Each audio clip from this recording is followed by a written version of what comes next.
Well, good morning and welcome to Mission Gathering. My name is Pastor Brandon Robertson. So glad that you've joined us for virtual worship this morning. Today we're taking a pause from our Jesus You Never Knew series as we transition into a new series beginning next week. And this message is kind of our pivot to a new series, a new focus for May 2020.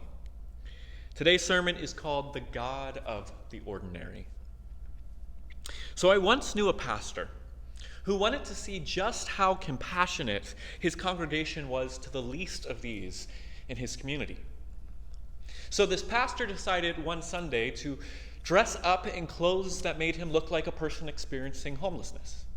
He got a cardboard sign and wrote, "Please help, God bless," and had a small paper cup. And he planted himself right outside the entryway of their church. As people began to walk into the church on Sunday morning, he waited to see if his people would truly follow the way of Jesus or if they were more concerned with their own needs, their own self-interest. The first few people walked by and they passed this man experiencing homelessness. They diverted their attention. Parents held their children a little bit more closely and they beeline straight for the door of the church. The pastor started getting worried, wondering what he had done, how he had failed to be a good shepherd to this congregation, to teach them to love those on the margins. But a few minutes in, somebody came out from inside the church, bringing him a pastry and a warm cup of coffee and telling him that he could come in if he would like. A few other people walked into the church, dropped money in his cup, and offered to pray for him. This flow of generosity started to continue all the way up until the service began. And then this pastor, as soon as the worship started, came in to the back of the sanctuary and sat down. As the service progressed, it came time for the sermon, and there was a silence, a pause in the congregation. Nobody knew where the pastor was. Just then, this man experiencing homelessness from the back of the sanctuary stood up and walked down the center aisle of the church and approached the pulpit. The congregation waited on edge, wondering what was happening. Why was this man being allowed to walk up to the pulpit? As the pastor approached the pulpit, he began to remove his disguise. His beard came off. He began to shed his clothes.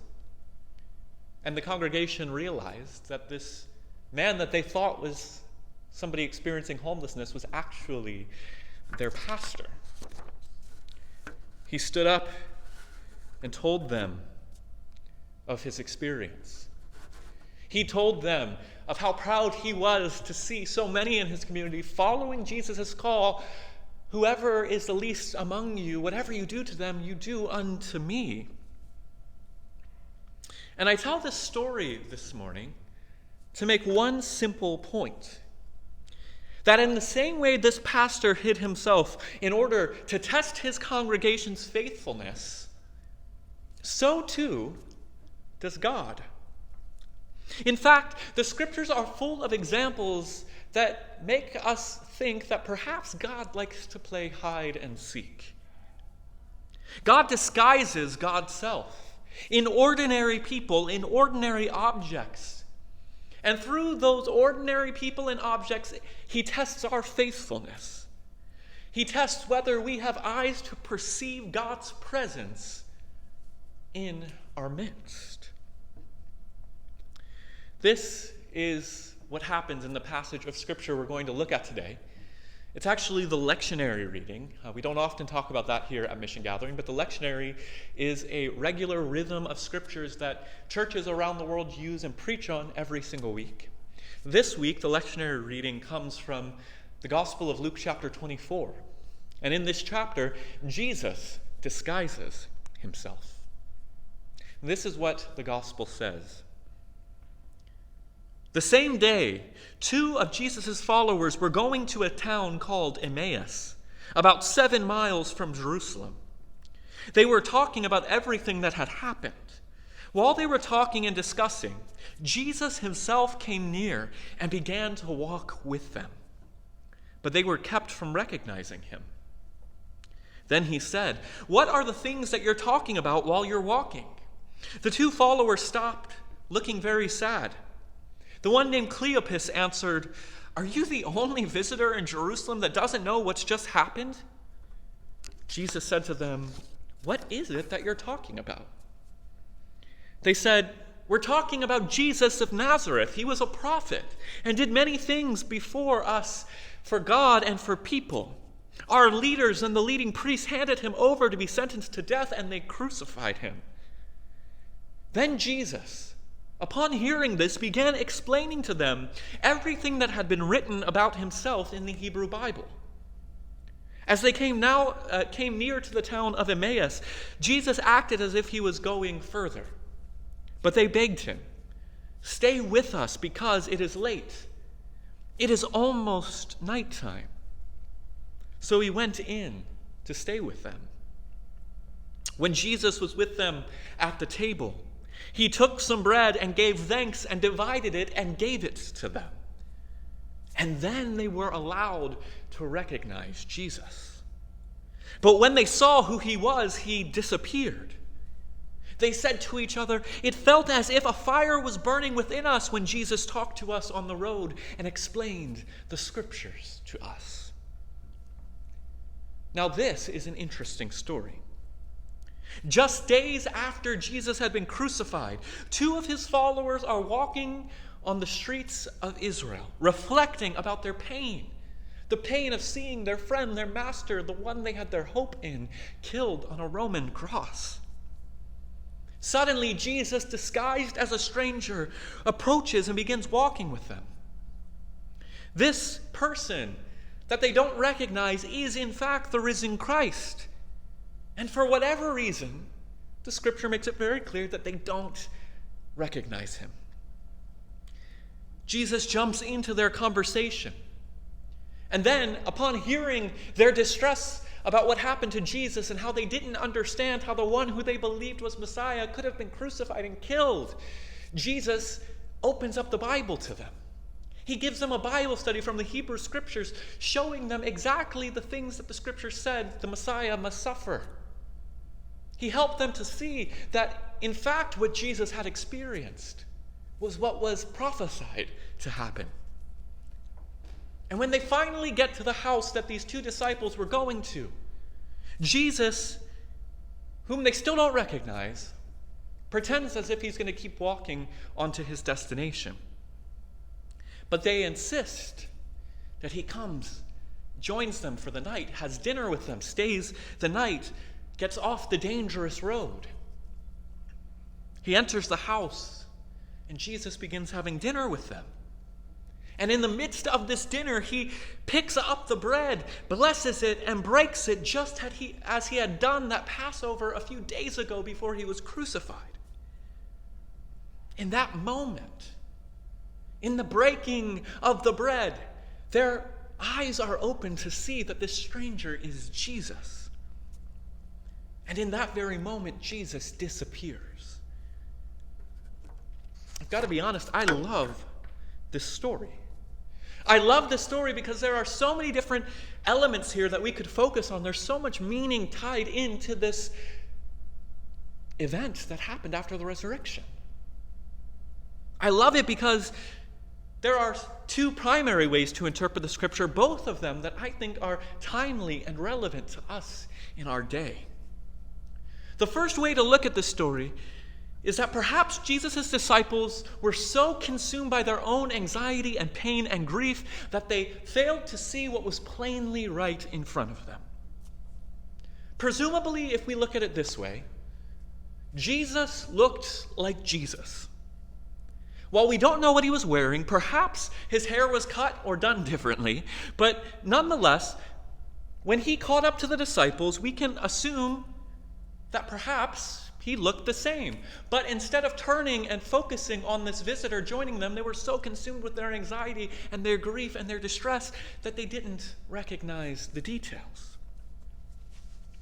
Now, to be clear and to be fair to the disciples, Jesus does seem to play dumb with them a little bit.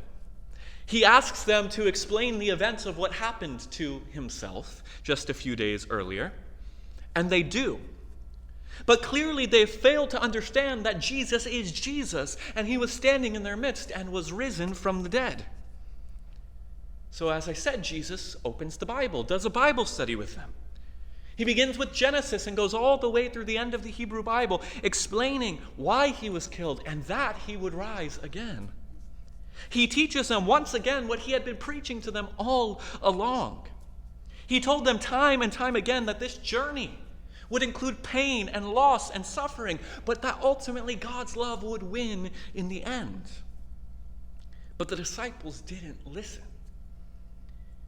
In the 3 years of following Jesus that they had, they may have listened to Jesus' teachings, but they truly didn't hear what he was saying. And even now, as Jesus is standing in their midst once again, they don't even realize it. See, it's easy often to look at the scriptures and to see the stories of unfaithfulness within it and to blame those disciples and those unfaithful people. But the truth is, we're not better than the people in this book. So many of us fail to recognize Jesus in our midst. This past week, I got to have a conversation with one of my heroes, one of the world's leading preachers, Dr. Will Willimon of Duke Divinity School. And I asked him how Christians should be thinking about this COVID-19 crisis and where God is at in the midst of all of this. And he gave me an answer that I wasn't expecting, but that was deeply true. He said, well, Jesus said there was going to be pain and suffering. He went through pain and suffering and promised that we would too. Again, that wasn't the answer that I expected, and Dr. Willimon didn't mean that crassly. Not to write off the pain and suffering that so many of us are experiencing. He was simply telling the truth. Jesus did say that in this life we would experience pain and suffering. Jesus did say that in this life we would have crosses to bear. Jesus says this over and over and over, and yet even us modern Christians remain surprised whenever such pain or suffering emerges in our lives. See, in this way, us modern followers of Christ are no better than those early disciples. We act as if God is somehow abandoning us when we face hard times. But the truth is, God has already prepared us for pain. God has prepared us and even promised us that in the valley of the shadow of death, he is with us, and his light would continue to guide us, and that his hand would continue to provide for us. But we, especially in the West, especially in America, we get into that privileged mindset that says that pain, that suffering that's happening everywhere else in the world could never happen to me. We, for some reason, believe that we're the exception. We're the chosen special ones whom God's going to protect from the very things he says are a part of our human experience. And when we take that mindset, we miss God. We miss our chance to see God at work. We miss our chance to learn. We miss our opportunity to exercise our faith and grow stronger in our faith and see God at work even in our darkness. We choose to be consumed by anxiety and what ifs rather than opening up our eyes and seeing that God is with us right now. None of us are exempt from this kind of spiritual amnesia. And the good news is that God doesn't judge us for this spiritual unfaithfulness either. No, instead, he provides the opportunity for us to hear the truth again and again and be reminded of what we should expect in this life and how he's calling us to respond. See, Jesus explained all of this to his disciples over again. The people that had followed him for 3 years, who had heard him say these things and talk about the Hebrew Bible and talk about these prophecies. Jesus isn't tired or upset of explaining this to them. They have spiritual amnesia. And he reaches out, opens up the scriptures, and shows them what they have forgotten. God is patient with us, friends. But what is better than hearing the truth again and again is finally allowing it to sink in and believe in it and begin to walk in it. In this strange time, this time of loss and pain and fear and unknowns, the first lesson of this story today is for us to pivot from our posture of anxiety towards a posture of faith, to turn from shock and bewilderment to acceptance, and to respond like Jesus. See, church, our lives have been changed by this virus. Our world has been reshaped. The question is whether we will trust and be aware of God's presence enough and to be aware of God working in and through this moment and participate with God to bring healing and hope and redemption to our world, or if in this moment we will allow ourselves to have amnesia and be consumed by fear. The second perspective you could take on this story is this: that God hides God's self all throughout our ordinary life. The passage literally says they were kept from recognizing Jesus, which suggests that Jesus was intentionally hiding his identity from these disciples. One way that this text has been interpreted historically is that the man walking on the road with them, this traveler, is actually just a strange traveler who joins these disciples. Someone who is, in fact, just hearing and seeing about this Jesus and hearing the news for the first time from these two disciples. Obviously, someone who was well-versed in Scripture, because he was able to open up the Hebrew Bible and corroborate what these disciples had said. The message here could be, perhaps, that God is present in and through everyone and everything. But often, we don't have the awareness or the eyes to see it. Perhaps this is what Jesus meant when he said, "Whatever you do to the least of these, you do to me." Obviously, when we don't help the poor, we're not literally withholding something from a physical man named Jesus who lived 2,000 years ago. But we are withholding from his spirit and his presence that's within that person we ignore. That spirit and presence that the scriptures say holds all things together. See, there is no one and nothing in our world that is not infused with God's presence. This is precisely what the theological term omnipresence means. It means exactly what Paul says, that in God we live and move and have our being. Perhaps Jesus was with and in and through that traveler on the road. Perhaps Jesus used that traveler to open his own disciples' eyes, while also allowing the disciples to have an opportunity to be faithful as well, by inviting this traveler in, by sharing a meal with him.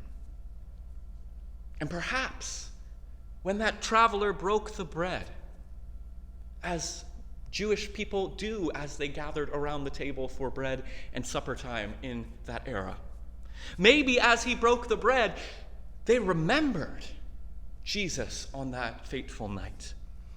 His breaking of the bread and pouring out of the cup and saying, "This is my body which is given for you." See, maybe in that ordinary act of beginning a dinner celebration with a blessing, they remembered what Jesus had been teaching them all along, and that Christ, through that traveler, shows up and says, "I am with you here in the mundane, in the ordinary, in broken bread." See, if we interpret the story this way, the challenge for us is to work hard at opening our spiritual eyes to see Christ in the face of everyone that we encounter, in every mundane moment, in every grain of sand. And listen, I know we can talk about this a lot, talk about God being present with us. But if we really want to grow spiritually, we really need to work on developing our sight, developing our consciousness of God's presence in our mundane moments. See, it requires a shift in our mindset, reminding ourselves daily to stop and breathe and perceive God's presence and continue the regular practices that help us center on and open up to God. See, real confession, I'm the worst at discipline. I'm the worst at committing to do something every single day at a particular time of day. When I was young, I never missed a day of my devotions because I had some strange idea that if I somehow forgot to read my Bible before I went to bed, that God's judgment would be upon me. Now, clearly, I no longer believe in a God like that. And now I know that God loved me and was with me regardless of whether I did my devotions or not. But in that freedom of knowing the true God revealed in Jesus, I often take that grace and that freedom for granted. I often have not developed healthy spiritual practices like meditation or prayer or study of Scripture. And yet these are the very tools our faith tradition has provided to us to help us grow and become more aware and more grounded in God's presence. If we don't train ourselves to be true disciples, then we will be like those first disciples. God will be right in front of us and we will not perceive her. We'll be like a GPS out of sync with the satellites.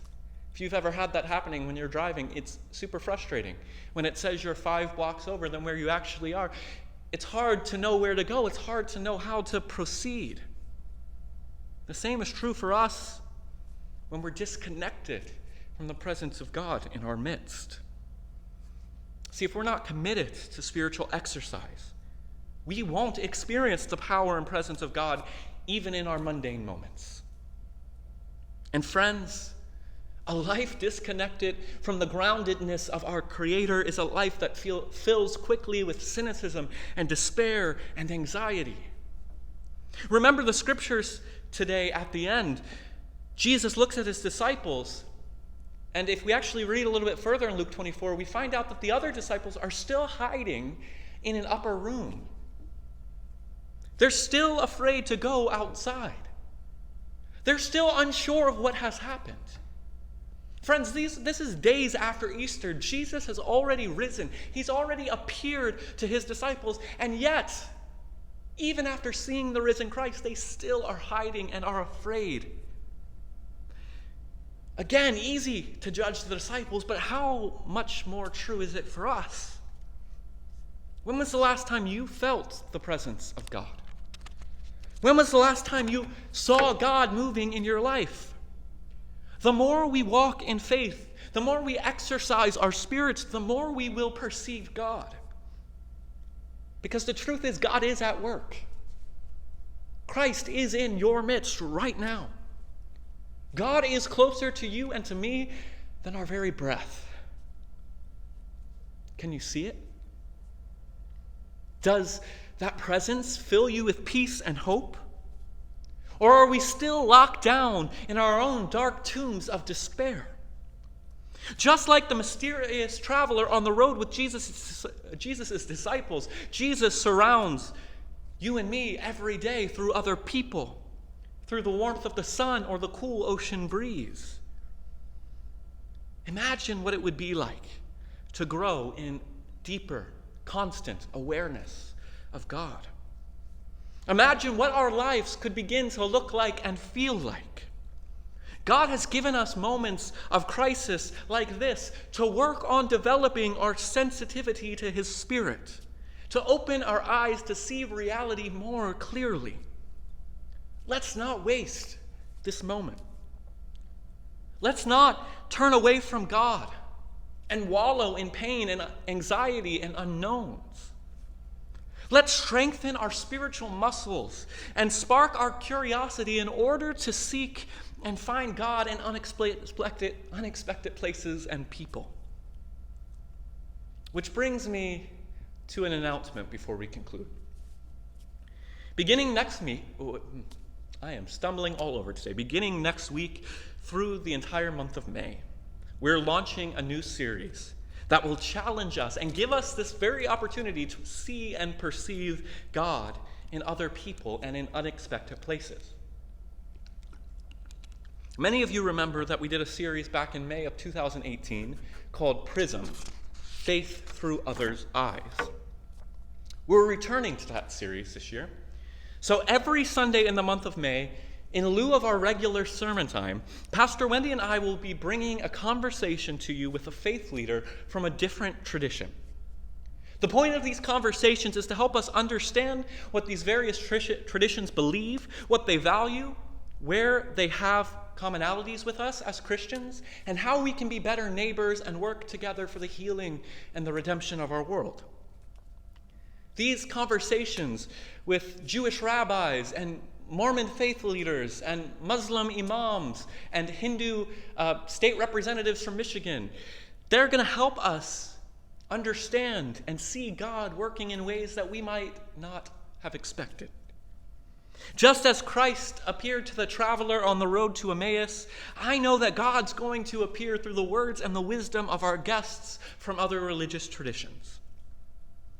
Like I said, we're going to be speaking to a wide panoply of traditions. And as you listen to those interviews over the next month, I want to invite you into this series not merely as an educational opportunity, but to truly value this as a spiritual nourishment time. Listening for how our big, diverse, beautiful God is speaking through other traditions and voices to us. I want to invite you to enter these conversations with curiosity and awe at just how diverse and big and beautiful our world is and our God is. Because in this increasingly connected world, it's vital that we know our neighbors so that we can relate to them better with humility and love. So I really do hope that you'll join us. Next Sunday, I'll be interviewing Rabbi Jeremy Summit from Tufts University in Boston about his Reformed Jewish faith and practice. It's going to be an incredibly inspiring time, I promise. So today, as we conclude our time, I want to share with you a poem that I found this past week.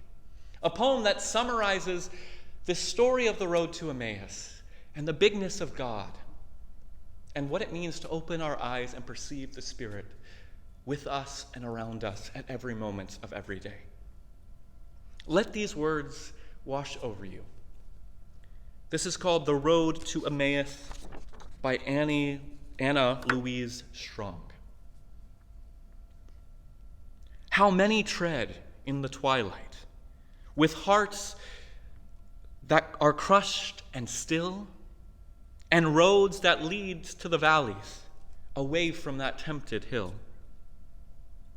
They are leaving their beautiful city, the place where their hopes turned fears, and naught remains there longing, save bitter, hopeless tears.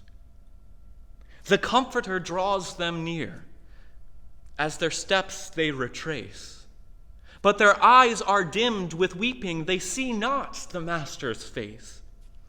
He walks in the twilight beside them, tenderly bidding, rejoice.